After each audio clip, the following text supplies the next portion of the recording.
Ukuthi ukhala sengikhona sengiphakathi kuyona ichannel yakhe hamba phambili lami igama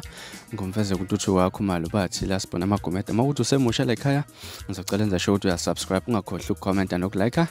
nokushare okukhulu kunakho konke abafethu silokhu sikhona njalo sinilethela nje okuyizona ezihamba phambili lapha emangwesibheka nje emhlabeni wonke jikelele nganza kwethu namhlanje ngiphathela udaba olithinta umnumzane Mumbe onqabe lapha ukusiza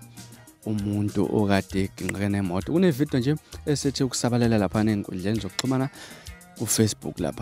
lapho okubonakala khona le video umuntu lapha evidorizer umuntu okade ginqene emoto emgwaqeni kule video iyabonakala insizwa lapha ekade iphuma emotweni iyahluleka lapha basiyakhuluma lona osetruckini yasho ukuthi lo muntu usuka naye le eRichards Bay ehambe emdrivisa kabi lapha ngakho ke suwehlekele le inhlekelele engozi kweba yena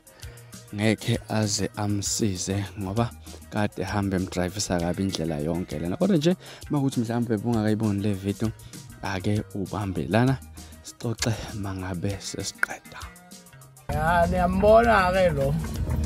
selokhu ngisuka naye eRichards Bay ungidrivisa kabi hamba ngefortune entsha iyagijima inepower udakwe utshwala